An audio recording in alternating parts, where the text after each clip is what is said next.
The Caribbean Sea is a graveyard of secrets, but none so dangerous as the one aboard the Sea's Fury. When three noble sisters are snatched from their lives of silk and safety by the feared Captain Roderick Drake, they expect death or ransom.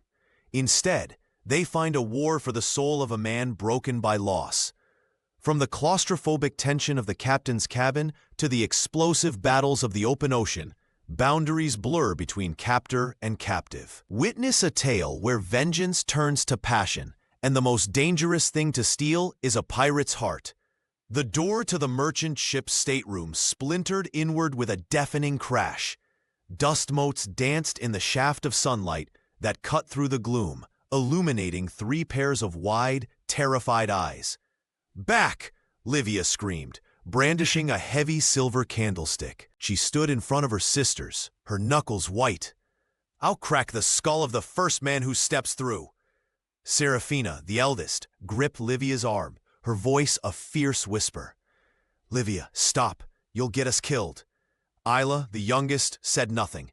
She pressed her back against the velvet wall, her heart hammering against her ribs like a trapped bird. She watched the dust settle, revealing a hulking figure in the doorway.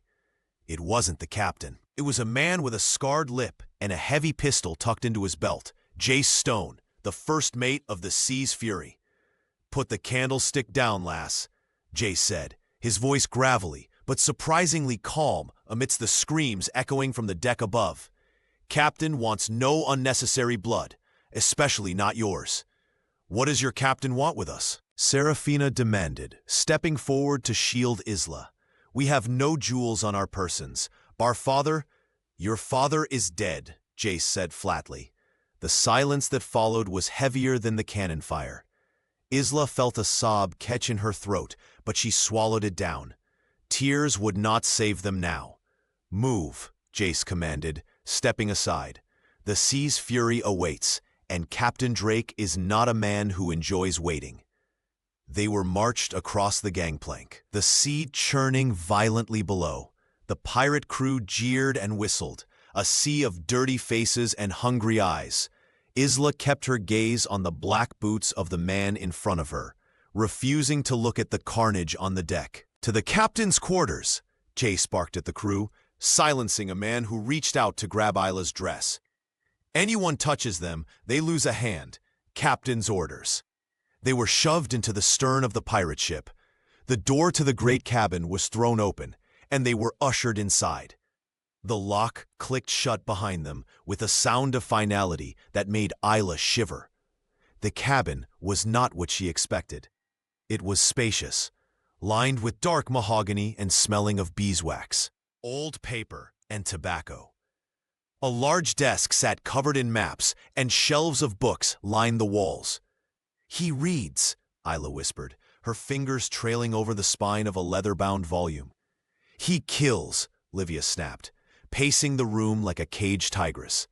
"He killed father. I saw the cannonball hit the mast. That was his order." "We need a plan," Serafina said, pressing her hands to her temples. "We cannot overpower a ship full of men." "We don't need to overpower the ship," Livia hissed, eyes darting to a letter opener on the desk. "Just the captain." "No," Isla said, turning to them. "If you kill him, the crew will tear us apart. Jace said the captain ordered them not to touch us. He is the only thing standing between us and them." "He is a monster, Isla," Livia cried. "He is a man," Isla countered softly. "And men can be reasoned with." The lock turned. The sisters froze. They instinctively moved together, forming a triangle of silk and fury in the center of the room. The door opened, and Roderick Drake stepped in. He was tall, wearing a long black coat that had seen better days, the leather worn at the elbows. His hair was dark, tied back severely, revealing a face that was handsome but hard, etched with exhaustion. He removed his tricorn hat, tossing it onto a chair, and looked at them. He blinked, seemingly taken aback by the wall of resentment facing him. "I see Jace managed to get you on board without incident," Roderick said, his voice a deep baritone that vibrated in the small space. He walked toward his desk, expecting them to scatter. They didn't. Livia stepped to his left. Serafina moved to his right. Isla stood her ground directly in front of him. They closed the distance, surrounding him before he could reach the safety of his chair. Roderick paused, his hand hovering over a decanter of wine. He looked left, then right, then down at Isla. He was completely boxed in by ruffles, lace, and murderous glares. "Is this a mutiny?" Roderick asked, a dry amusement curling his lip. "I've faced navies, storms, and the Kraken itself, yet I've never felt quite so besieged." "We are not your cargo, Captain," Serafina said coldly from his right. "We are the daughters of Governor Thorn." "I know who you are," Roderick replied, pouring the wine despite their proximity. "That is why you are alive." "You killed our father," Livia spat from his left, her face inches from his shoulder. "Why should we not claw your eyes out right now?" Roderick took a slow sip of wine, his eyes locking with Isla's. "Because, Miss Thorne, I am the only one on this ship with the key to this door. You kill me, you stay in here until you starve, or until my quartermaster breaks the door down and decides to share you with the crew. Which fate do you prefer?"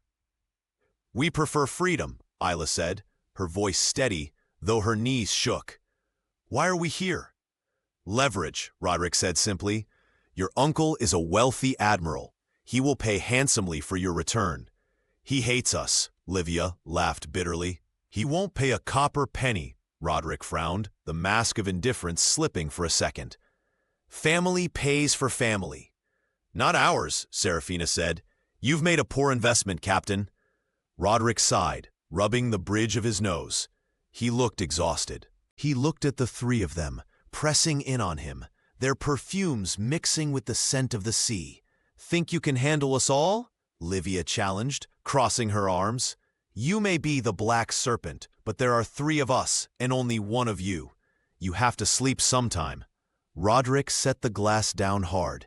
He turned to Livia, his dark eyes flashing. "Is that a threat?" "It is a promise," Livia retorted. "Livia," Isla warned. She looked at Roderick. "What my sister means is that we are not sacks of grain to be stored in your hold. We are human beings. If you keep us here, you will have to deal with us, every hour, every day." Roderick looked at Isla, really looked at her, for the first time. He saw the fear behind her bravery. "I will have a hammock slung for myself in the chart room," Roderick muttered, stepping back, forcing them to break their circle. "This cabin is yours for now. Do not leave it. If you step onto that deck, I cannot guarantee your safety." He grabbed a map from the desk and turned to leave, but stopped at the door. "And for the record," he said, glancing back at Livia, "I sleep with one eye open. Try anything, and I will tie you to the mast." The door slammed shut. "He's bluffing," Livia said immediately, rushing to the desk to search for a weapon. "He is tired," Isla murmured. "Did you see his eyes?" "Who cares about his eyes?" Livia snapped, shoving a silver letter opener into her corset. "We need to get off this ship." Night fell over the ocean, turning the cabin pitch black until Serafina lit the oil lamps. The ship rocked gently, the creaking of wood a constant lullaby. A knock at the door made them jump. "Dinner!" a gruff voice called. The door opened just enough to slide a tray onto the floor before slamming shut again. On it were 3 bowls of fish stew, hard biscuits, and a bottle of water. "Poison?" Serafina wondered aloud. "If he wanted us dead, he would have let us drown," Isla said, sitting on the floor and pulling the tray closer. "I'm eating. We need strength." They ate in silence. The stew was surprisingly seasoned, spicy and warm. "We have to take shifts," Serafina decided, wiping her mouth. "One of us stays awake while the others sleep. If he comes back, I'll take the first watch," Livia said, patting the concealed blade in her bodice. Isla curled up on the captain's bed. It smelled of him, sandalwood and rain. It was disturbing how comforting the scent was. She closed her eyes, but sleep was elusive. Hours later, or perhaps minutes, a different sound woke her. Not the creak of the ship, but the scratching of metal on metal. Isla sat up. Livia was asleep in the chair, her head lolling back. Serafina was curled on the rug. The door handle was jiggling. Isla stood up, her bare feet silent on the floorboards. "Livia," she hissed. The lock clicked, but it wasn't the smooth turn of a key. It was the forced pop of a pick. The door swung open slowly. It wasn't Roderick. A man with rotting teeth and a red bandana stood there, swaying slightly. The smell of cheap rum wafted into the room. He held a lantern up, grinning as the light fell on Isla's nightgown. "Captain's hoarding all the sugar," the man slurred, stepping inside. "Ain't fair, is it?" "Get out," Isla screamed, the sound waking her sisters instantly. Livia sprang up, the letter opener in her hand. "Back away." The man laughed, pulling a jagged knife from his belt. "Pretty little things with claws. I like claws." He lunged for Isla. Isla scrambled back over the bed, grabbing a heavy book and hurling it. It struck the man in the shoulder, but he barely flinched. He grabbed Isla's ankle, dragging her across the sheets. "No." Serafina shouted, throwing herself at the man's arm. He backhanded her, sending her crashing into the desk. Livia stabbed at him, the small silver blade sinking into his upper arm. He roared in pain and fury, releasing Isla to grab Livia by the throat. "You little witch!" he growled, raising his knife. Suddenly, a shadow fell over the doorway. There was a flash of steel, a sickening crunch, and the man screamed. A sound of pure agony. Roderick stood there, his face a mask of cold fury. He had driven a dagger through the man's hand, pinning it to the doorframe. "I gave an order," Roderick said, his voice terrifyingly quiet. The crewman, Garrick, whimpered, his eyes wide with shock. "Captain, I just—" Roderick ripped the dagger free, and Garrick slumped to the floor, clutching his bleeding hand. Roderick grabbed him by the collar and hauled him up, slamming him against the wall. "You touch them," Roderick snarled. "You touch my prisoners, and you challenge my command. Do you want to swim home, Garrick?" "No, Captain," the man sobbed. "Get to the surgeon, then get in the brig. If I see you on this deck again before we make port, I'll keel-haul you." Roderick shoved the man out into the corridor and kicked the door shut. He turned to the sisters, breathing heavily. His shirt was unbuttoned at the top, revealing a sheen of sweat. He looked wild. "Are you hurt?" he demanded, his eyes scanning them. He saw the red mark on Serafina's cheek. His jaw tightened. "We're fine," Livia said, though she was trembling, the bloody letter opener still in her hand. Roderick looked at Isla. She was huddled on the bed, clutching the sheets. "Isla?" he asked. It was the first time he had used her name. "I'm fine," she whispered. She looked at his arm. "You're bleeding." Roderick glanced down. In the scuffle, Garrick's knife must have grazed his forearm. A line of crimson was soaking into his white sleeve. "It's nothing," he muttered. "Sit down," Isla said, her voice gaining strength. She slid off the bed. "Sit down, Captain." "I don't need—" "Sit down!" All three sisters shouted in unison. Roderick looked at them, blinked, and sank into his chair. "Fine." Isla went to the basin where a pitcher of water stood.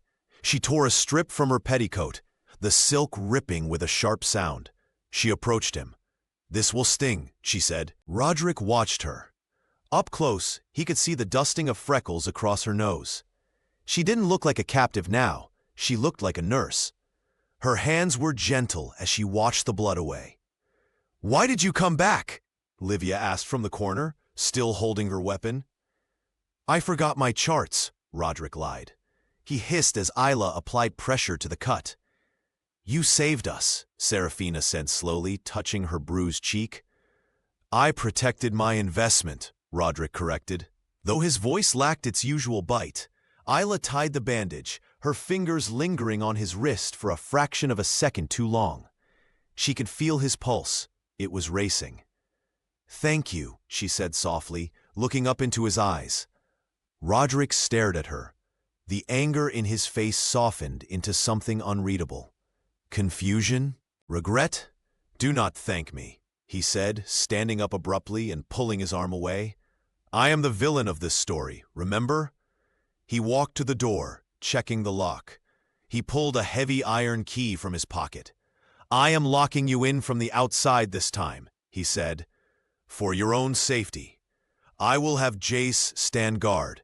No one will disturb you again. He hesitated, his hand on the latch. Try to get some sleep. We change course tomorrow. Where are we going? Seraphina asked. Roderick looked back, his silhouette framed by the dim light of the corridor. Away from the trade routes, into the storm belt. If your uncle wants you back, he'll have to come through hell to get you. He closed the door, and the lock turned with a heavy thud.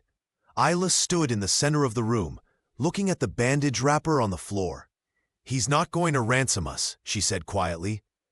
What? Livia asked. He's running, Isla said. He's scared of something, and it isn't the Navy. He should be scared of us, Livia muttered, finally dropping the letter opener. But there was no heat in her voice. Isla walked to the stern window, looking out at the black water. The moon had vanished behind thick clouds. The sea's fury was sailing into the dark, and for the first time, Isla didn't feel the urge to jump. She felt the urge to understand the man who held the key. The sun was a different beast on the open deck. In the cabin, it was a polite visitor that warmed the rugs.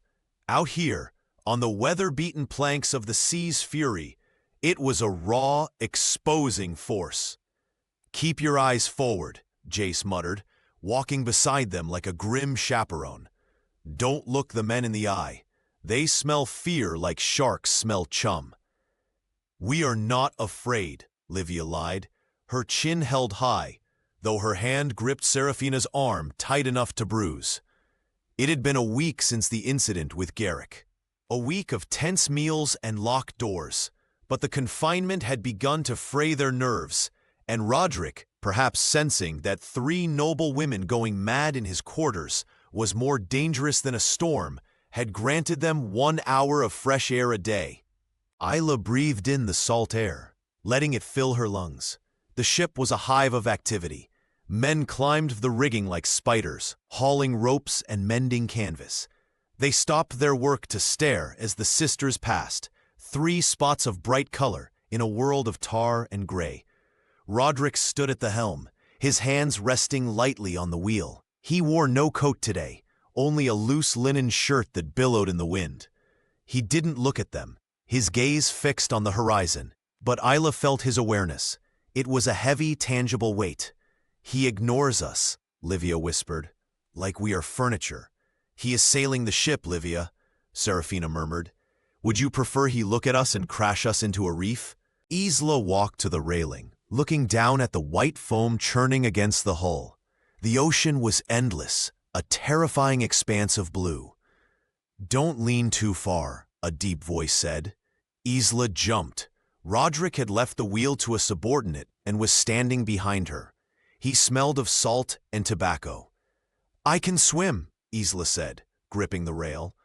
Not in these currents, Roderick replied, stepping up beside her. He kept a respectful distance, but his presence blocked the wind, and certainly not in that dress.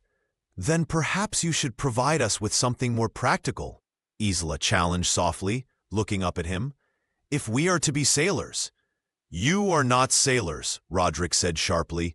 You are cargo, precious cargo, but cargo nonetheless. Is that all we are? Roderick looked down at her. The harsh sunlight revealed the lines of fatigue around his eyes, the gray scattered in his dark hair. For your sake, Miss Thorne, you had better hope so. Cargo gets protected, sailors get expended. He turned and walked away before she could answer, barking an order at a crewman who was lingering too close. Isla watched him go, a strange ache in her chest. He was a wall of stone, yet she kept looking for the cracks. The evenings were the hardest. The cabin shrank as the sun went down. I am going to scream, Livia announced, on the 3rd night of their deck privileges. She threw a pillow at the wall. I am going to scream until the glass breaks. Roderick, who was sitting at his desk reviewing a ledger, didn't look up. Please don't. I have a headache. Livia marched over to the desk and slammed her hand down on the map he was studying. Talk to us. You keep us here like pets. We are bored out of our minds. Roderick finally looked up, leaning back in his chair. He swirled the amber liquid in his glass. Boredom is a luxury, Livia. Most of my men are currently scrubbing the decks or risking scurvy. You have wine and books. I hate poetry, Livia snapped. I want to play. Play? Roderick raised an eyebrow. Cards, Livia said, spotting a worn deck sitting on a shelf. Whist or poker, I don't care. Roderick chuckled, a low, rusty sound. You want to gamble with a pirate? I want to beat a pirate, Livia corrected. And what are the stakes? Roderick asked, picking up the deck and shuffling it with a fluid, practiced motion. You have no money. You have no jewelry left. If I win, Livia said, her eyes narrowing, you tell us where we are really going. No more riddles about safe harbors. And if I win? Roderick asked. If you win, Serafina interjected, stepping forward, we will mend the pile of shirts I saw Jace carrying yesterday. The crew's clothes are in tatters. Roderick paused. He looked at the three of them, Livia's fiery defiance, Serafina's negotiation, and Isla, who was watching him with quiet intensity. Deal, Roderick said. Texas Hold'em. The game was brutal. Livia played aggressively, bluffing with a fearlessness that bordered on recklessness. Serafina played the odds, cautious and calculating. Roderick played the players. Isla didn't play. She watched. She watched Roderick's hands, large, scarred, yet capable of delicate movements. She watched his face. He had a tell. When he had a bad hand, he was perfectly still. When he had a good hand, his jaw ticked just once. It came down to the final hand. Livia shoved her imaginary chips into the center. All in. Roderick looked at her. Bold strategy. Call it, Livia dared him. Roderick laid down his cards. A full house. Livia slammed her cards on the table. 2 pairs. Cheater, she muttered, sinking back into her chair. Experience, Roderick corrected, gathering the cards. I believe you ladies have some sewing to do. The sisters groaned, but the tension in the room had broken. It felt less like a prison and more like a parlor. However, Roderick said, pausing as he put the deck away, I am a generous victor. We are heading for the Isla de la Sombra, Shadow Island. A pirate den? Serafina asked, horrified. A free port, Roderick said. Neutral ground. No navy, no kings. I have a contact there who can arrange passage for you back to England, anonymously, without your uncle's involvement. Isla felt a jolt of surprise. You're letting us go? Roderick met her gaze. His eyes were dark, unreadable pools. I never intended to keep you, Isla. I am a thief, not a kidnapper. The use of her first name hung in the air, heavy and intimate, until the ship suddenly lurched violently to the side, sending the wine glass crashing to the floor. The storm hit with the suddenness of a cannon blast. One moment, the sea was calm. The next, the sea's fury was being tossed like a toy in a bathtub. Thunder rattled the very teeth in Isla's skull. Stay here, Roderick shouted over the roar of the wind, grabbing his coat. Do not open the door. He vanished into the rain-lashed corridor. The cabin pitched at a 45-degree angle.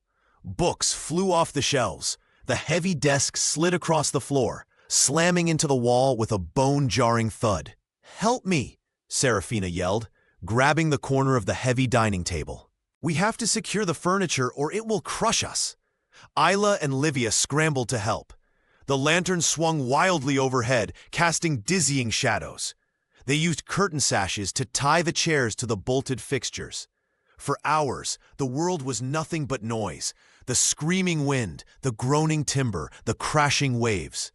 Isla huddled with her sisters on the bed, the only thing bolted down securely. They held each other, praying to a god that seemed very far away. Then, the door opened. Roderick stumbled in, soaked to the bone, water streaming from his hair. He looked wild, elemental. He checked the room in a glance, seeing them safe on the bed. Is the hull breached? Serafina asked, her voice trembling. She holds, Roderick rasped, wiping water from his eyes. She's a sturdy girl. He looked at Isla. She was pale, her eyes wide, But she wasn't crying. "You should dry off," Isla said, her voice small. "You'll catch your death." Roderick laughed, a short, sharp sound. "The sea has been trying to kill me for 20 years, lass. A little rain won't finish the job." But he shivered. Isla got up, ignoring Livia's protest, and grabbed a dry blanket from the chest. She walked over to him, the ship still rocking gently as the storm passed. She held it out. Roderick hesitated, then took it. His fingers brushed hers, ice cold against her warmth. "Get some sleep," he said, his voice dropping to a whisper. "The worst is over." The next morning, the sky was a bruised purple, the sea calm and flat as a mirror. The air smelled of ozone and wet wood. Serafina found Jace on the quarterdeck, overseeing the repairs to a torn sail. He looked tired, his eyes rimmed with red. "Is the captain resting?" Serafina asked. Jace snorted. "Captain doesn't rest until the ship is whole. He's in the hold, checking the bilges." Serafina leaned against the rail, watching the crew work.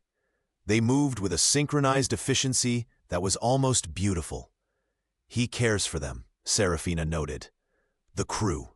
He treats them better than the Navy treats its sailors." Jace stopped coiling a rope and looked at her. "That's because he knows what it's like to be treated like a dog by men in gold braid." Serafina turned to him. "He was Navy?" Jace hesitated, then nodded once. "Royal Navy, Lieutenant, one of the best." Until a corrupt admiral decided he needed a scapegoat for a lost shipment, stripped him of his rank, his lands, and his honor. They took everything from him. "Not everything," Serafina said softly, looking at the disciplined crew. "He kept his leadership." "She built this from nothing," Jace said fiercely. "So don't judge him too harshly, Miss Thorne. He's a man walking a jagged edge." That night, Isla couldn't sleep. The air in the cabin was stifling. She wrapped a shawl around her shoulders and tried the door. To her surprise, it was unlocked. She stepped into the corridor and made her way up the short flight of stairs to the quarterdeck. The moon was full, painting the ocean in silver. Roderick was there, leaning against the taffrail, staring at the wake of the ship. He didn't turn as she approached. "You should be asleep," he said. "So should you," Isla replied, coming to stand beside him. "I tried. The silence is too loud after a storm." Isla looked out at the water. "Jace told Serafina you were in the Navy." Roderick stiffened. "Jace talks too much." "He defends you," Isla said. "He is loyal. Loyalty is a rare currency." Roderick sighed, turning to face her. The moonlight softened the harsh angles of his face. "You lived in Ashford, didn't you, before the raid?" "Yes," Isla said, "in the governor's mansion on the hill." "I know it," Roderick said, a wistful smile touching his lips. "I used to walk past the gates when I was a boy. My father was a dock worker. We weren't allowed up the hill, but I could see the gardens from the harbor." "I hated those gardens," Isla admitted. "They were beautiful, but the walls were so high, I couldn't see the sea." Roderick looked at her, surprised. "You wanted to see the sea?" "I wanted to see what was beyond the horizon. I used to watch the ships leaving and wish I was on one." She laughed softly. "Be careful what you wish for, I suppose." Roderick didn't laugh. He stepped closer, the distance between them shrinking. "You have a pirate's heart, Isla Thorne, trapped in a lady's cage." "And you have a gentleman's soul," Isla whispered, daring to say it. "Trapped in a pirate's coat." Roderick reached out, his hand hovering near her face, as if he wanted to touch her cheek, but he pulled back, his fist clenching. "Go back to bed, Isla," he said, his voice rough, "before I forget who I am, and who you are."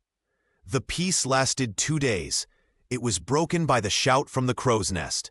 "Sail ho! Red canvas!" Roderick was on the deck in seconds, a spy blast to his eye. Isla, Livia, and Serafina followed, ignoring Jace's gestures to stay back. "Is it the Navy?" Livia asked. "Worse," Roderick grimaced, collapsing the spyglass. "Vance." "Who is Vance?" Isla asked. "Madeline Vance," Roderick said, turning to shout orders. "Run out the guns, full canvas, hard to starboard." He turned to the sisters. Get below, now, below the waterline. The brig. No, Livia shouted. We are not going into a cell. This isn't a debate, Roderick roared, the vein in his neck pulsing. That is a scout ship for the Red Armada. If they catch us, they will not ransom you. They will keep you. And Madeline Vance makes me look like a saint. We can help, Isla said, grabbing his arm. We can't fight, but we can help the surgeon. We can load muskets. Don't lock us in the dark, Roderick, please. Roderick looked at her pleading eyes. The cannons were already being run out, the rumble of wheels on wood filling the air. Fine, he snapped. The mess hall. It's amidships. Stay low. If the hull is breached, move up. Go. They ran. The mess hall was chaos. The cook, a burly man with one eye, was clearing tables to make room for the wounded. The sisters immediately set to work, tearing linen for bandages and boiling water. The first cannonball struck the ship with a sound like the world cracking open. The sea's fury shuddered. Hold fast, Serafina yelled as dust rained down from the ceiling. Above them, the battle raged, the muffled pop of muskets and the roar of the big guns. Then, the door to the mess hall burst open. But it wasn't a wounded man. It was a boarding party. 3 men in red sashes, wielding cutlasses. They had bypassed the main deck fight and found the lower hatch. Well, well, the leader sneered, spotting the women. Jackpot! Livia grabbed a cleaver from the cook's block. Serafina shoved Isla behind her. Get back! Livia screamed. The pirate laughed and lunged. Suddenly, a pistol shot rang out. The pirate dropped, a hole in his chest. Roderick stood at the top of the stairs, a smoking pistol in one hand and a sword in the other. He vaulted over the railing, landing between the sisters and the remaining 2 attackers. He moved like a blur. Steel clashed against steel, sparks flying in the dim light. Roderick fought with a desperate, savage intensity. He parried a blow meant for his head and ran the man through. The last attacker, seeing his comrades fall, pulled a hidden pistol and aimed. Not at Roderick, but at Isla, who was exposed near the wall. Isla! Roderick shouted. He didn't think. He didn't parry. He threw himself across the space, his body colliding with hers just as the gun fired. The impact slammed them both into the bulkhead. Isla felt the heavy weight of him crush her against the wood. She heard a sharp grunt near her ear. Roderick slumped against her, his sword clattering to the floor. Roderick? Isla gasped, holding him up. He pulled back, his face pale. There was a dark stain spreading rapidly across his white shirt, just above his ribs. Are you? He coughed, wincing. Are you hurt? Me? Isla cried, tears springing to her eyes as she pressed her hand over his wound. You idiot! You took the bullet! Roderick looked down at the blood, his blood on her hands. A faint, crooked smile touched his lips. Old habits, he whispered, his eyes rolling back as his knees gave way. Hard to break. Isla caught him as he fell, screaming for the surgeon, while the sounds of the battle above began to fade into a victorious but hollow silence. The captain's cabin smelled of copper and vinegar. The heavy velvet curtains were drawn, plunging the room into a twilight gloom, broken only by the flickering candlelight. Isla wrung out the cloth in the basin, the water turning a pale pink. Her hands were steady, but her heart felt like it was being squeezed in a vice. Hold him down, the surgeon, a man named Bones with hands surprisingly gentle for a pirate, instructed. Livia and Serafina gripped Roderick's shoulders. He was thrashing in the grip of a fever dream, sweat slicking his skin. The bullet had passed through, missing the lung, but breaking a rib and tearing muscle. The wound was clean, but the infection was the real enemy now. Ilara, Roderick groaned, his head tossing on the pillow. Ilara, run! Take the boy! Isla froze. She placed the cool cloth on his burning forehead. Shh, she whispered. It's all right. You're safe. They're coming, Roderick gasped, his eyes flying open. They were glazed, seeing things that weren't there. He looked right at Isla, but saw a ghost.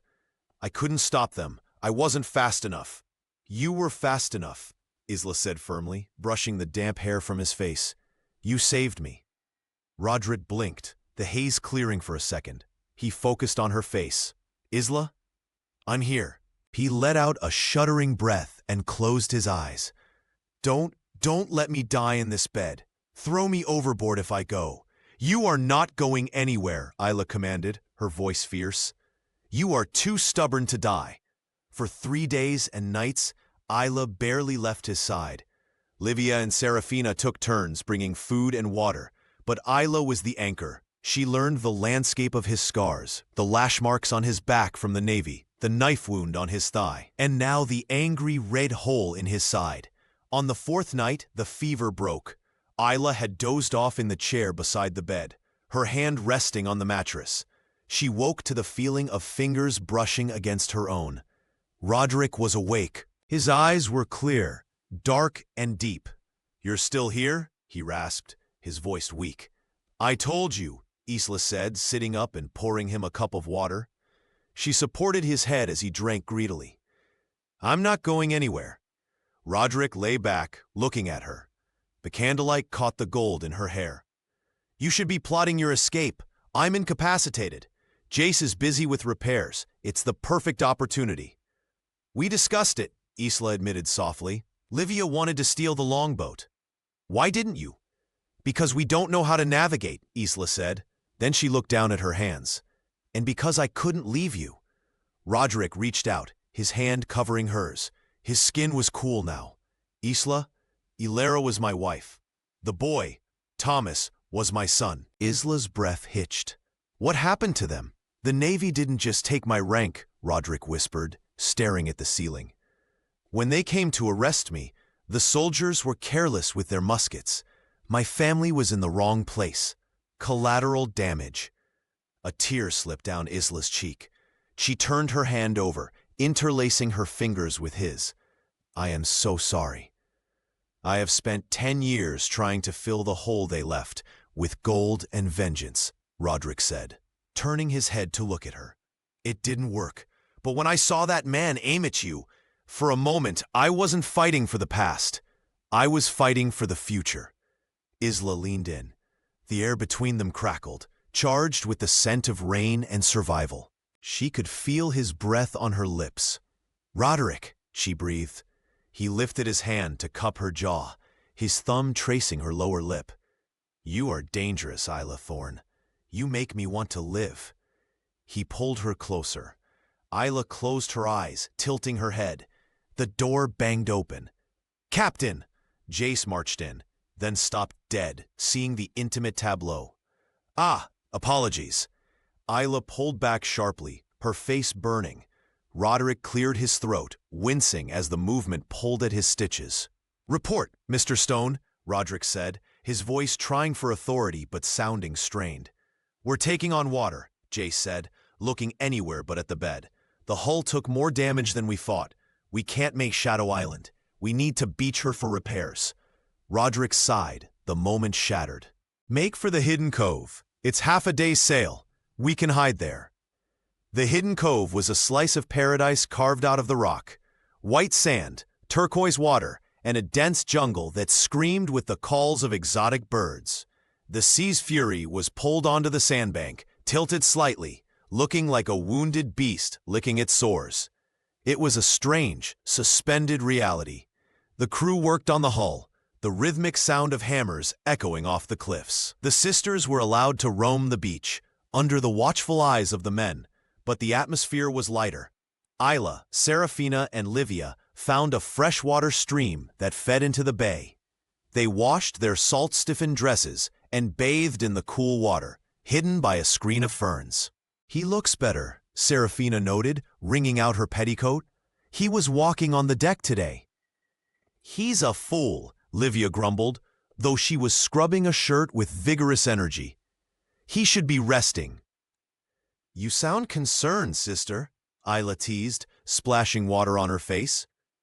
I am concerned that if he dies, Jace will be in charge, Livia retorted, and Jace has the personality of a wet plank. Isla smiled, looking through the leaves toward the ship. she saw Roderick sitting on a crate on the sand, supervising the work. He was shirtless, his torso bandaged, wearing only his breeches and boots. Even from here, he looked powerful. He looked up as if he felt her gaze. He couldn't see her through the foliage, but he stared right at the spot where she was hiding.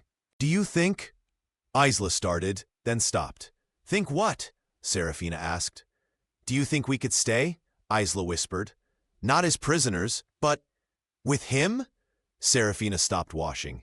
She looked at Isla with sad, wise eyes. "He is a pirate.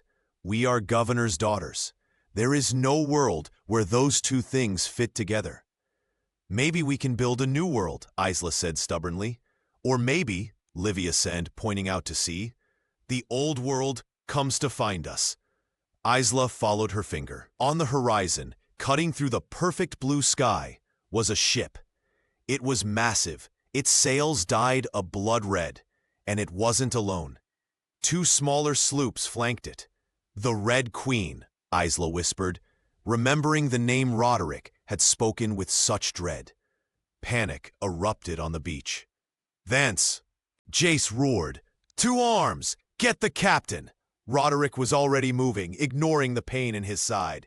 He barked orders, but it was too late to launch the Sea's Fury. They were beached. They were sitting ducks. The Red Queen drifted into the mouth of the cove, its cannons run out, effectively bottling them in. A longboat was lowered, rowing swiftly toward the shore. "Get behind me," Roderick ordered the sisters. He drew his cutlass, his face pale but set in stone. Jace and 20 of the crew formed a defensive line. The longboat crunched onto the sand. A woman stood up. She was striking, tall with hair the color of fire and a coat of emerald green velvet. She wore breeches and boots and a brace of pistols across her chest. Madeline Vance. She stepped onto the beach, flanked by a dozen heavily armed men. She smiled, but it didn't reach her cold, predatory eyes. "Roderick," she purred, "you look terrible. Have you been letting the moths eat you?" "Madeline," Roderick replied, his grip tightening on his sword. "You're far from your usual hunting grounds." "I followed the smell of blood," she said, her gaze flicking to the bandage on his ribs. "And the rumor of a prize." Her eyes shifted to the 3 women behind him. "So it's true," Madeline laughed. "The Thorn sisters, the governor's precious jewels." "They are under my protection," Roderick said, stepping forward. "Protection?" Madeline scoffed. "You can barely stand, darling. Look at you. You're a wreck." "I have gold," Roderick said quickly. "In the hold. Spanish silver, jewels, silk. Take it all. It's yours. Just let us leave." The crew of the Sea's Fury murmured uneasily. A pirate captain giving up his loot was unheard of.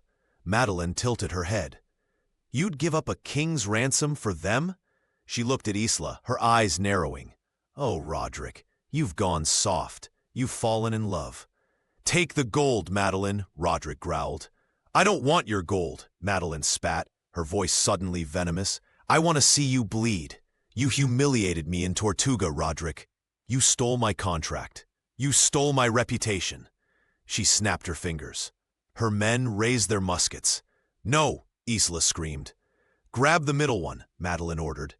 Before Roderick could react, 3 of Madeline's men lunged forward. Roderick swung his cutlass, striking one down, but his injury slowed him.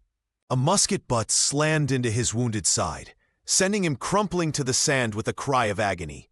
"Roderick!"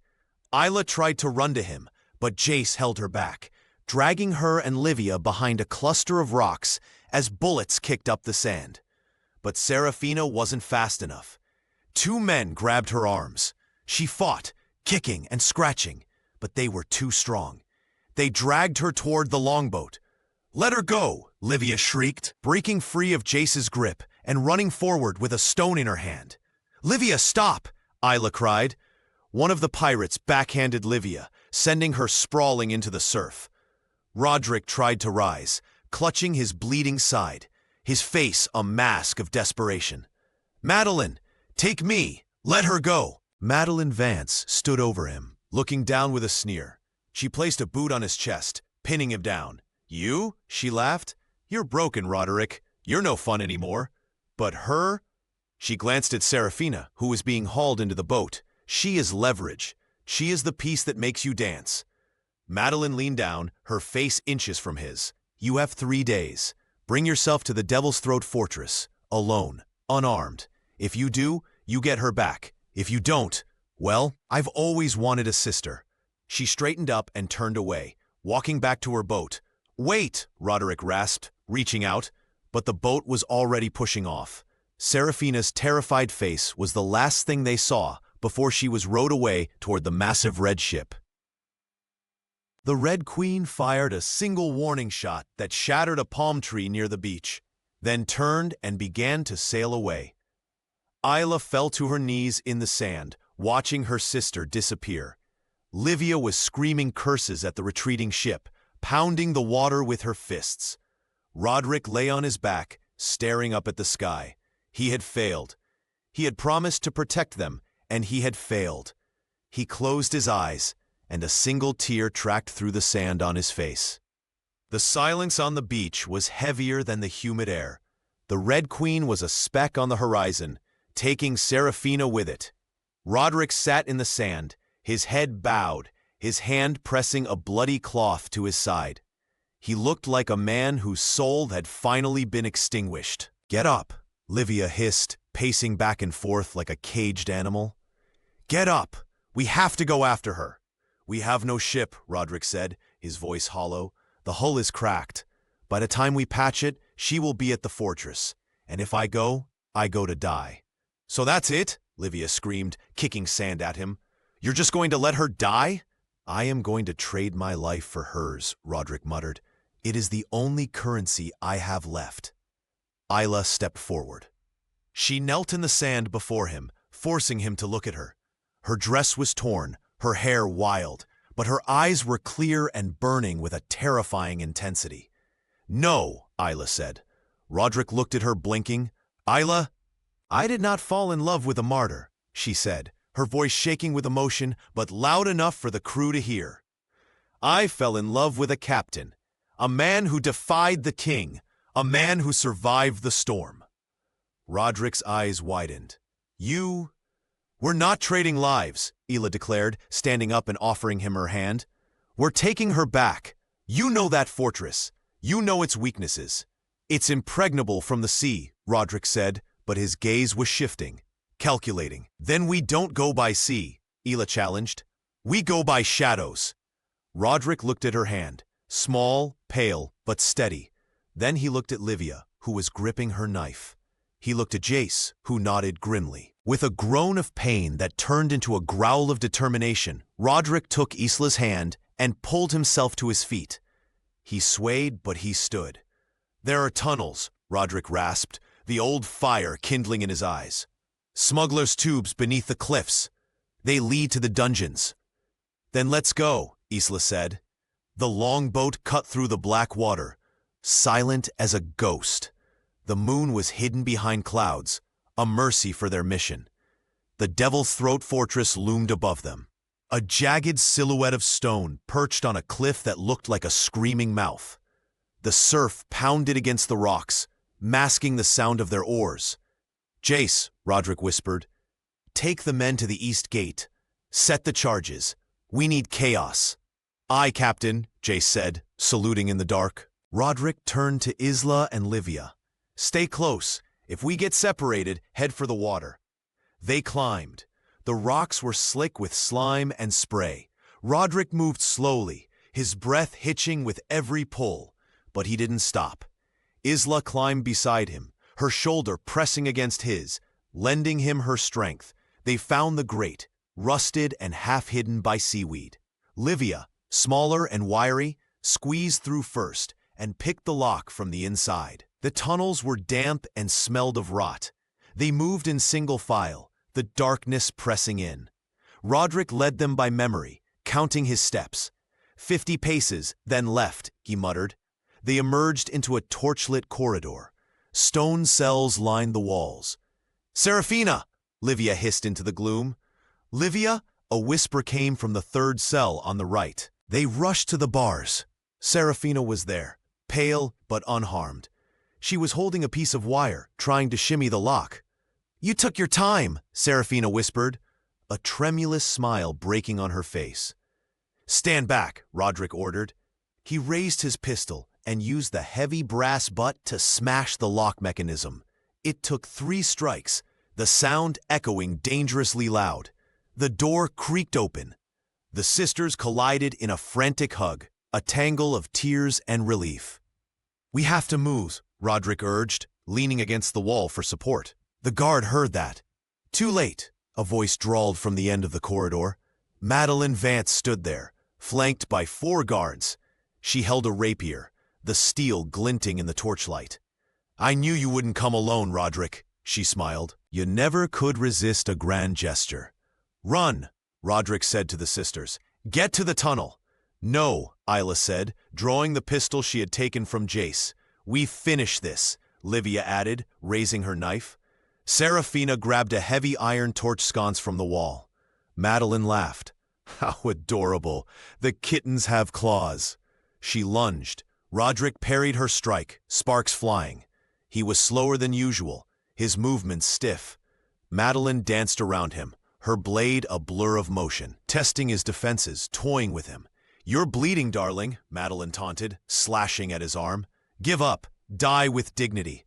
"I have something to live for," Roderick grunted, blocking a thrust that would have skewered his heart. The guards moved in on the sisters. Livia didn't wait. She threw herself low, slashing at a guard's ankles. He fell, and she scrambled away. Serafina swung the iron sconce, cracking another guard across the jaw. Isla aimed the pistol. Her hand shook. A guard raised his sword to strike Roderick from behind while he was engaged with Madeline. Isla fired. The shot went wide, shattering a stone brick, but the noise startled the guard enough for Roderick to spin and kick him into the wall. Madeline seized the opening. She drove her shoulder into Roderick's wounded side. He cried out, stumbling back, dropping his sword. He fell to one knee, gasping. Madeline stood over him, raising her blade for the killing stroke. "Goodbye, Black Serpent." "Hey!" Livia shouted. She threw a handful of dungeon dirt and sand into Madeline's face. Madeline shrieked, blinded for a second. Isla didn't hesitate. She ran forward, not to attack, but to slide Roderick's fallen sword back to him. Roderick grabbed the hilt.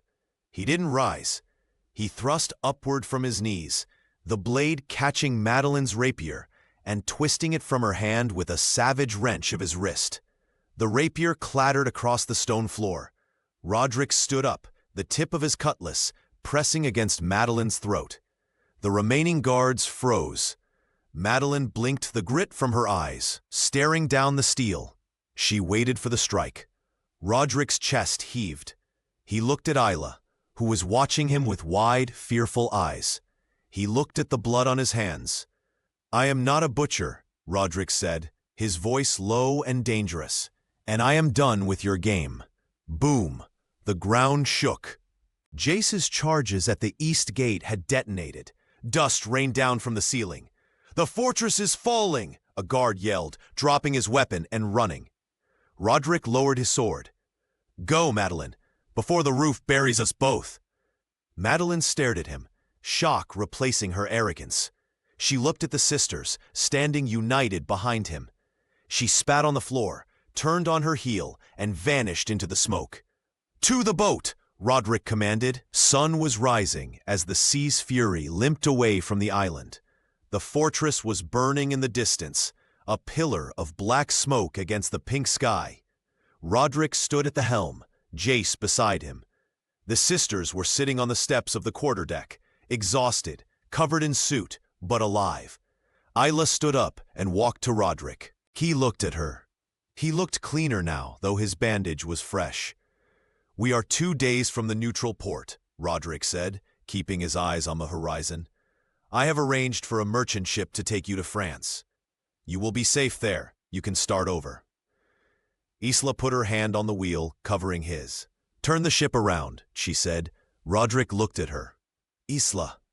"I don't want France," she said. "I don't want safe." Livia walked up, cleaning her nails with a dagger. "I certainly don't want to go back to Needle Point. I think I have a knack for this." Serafina joined them. "We have no home to go back to, Captain. Our father is dead. Our uncle betrayed us. You came back for us." "I am a pirate," Roderick said, his voice cracking. "I am a fugitive, a man with a price on his head." "You are a good man," Isla said firmly, "and you need a crew, or at least a partner." Roderick looked at the three of them, the fierce one, the wise one, and the one who held his heart. He looked at Isla, really looked at her, and saw the future he thought he had lost. He let go of the wheel, turning to face her fully. "It will be a hard life," he warned. "Dangerous." "I know." Isla smiled, stepping closer. "But I think I can handle you." Roderick laughed, a true, deep sound of joy that startled the seagulls overhead. He reached out, wrapping his good arm around her waist, and pulled her in. "I think you can," he whispered. He kissed her. It wasn't the desperate kiss of a dying man or the stolen kiss of a prisoner. It was the promise of a man who had found his compass. Isla melted into him, the taste of salt and freedom on her lips. Behind them, the sails snapped full with the morning wind, carrying them not toward a destination, but toward a beginning. Love had conquered the high seas.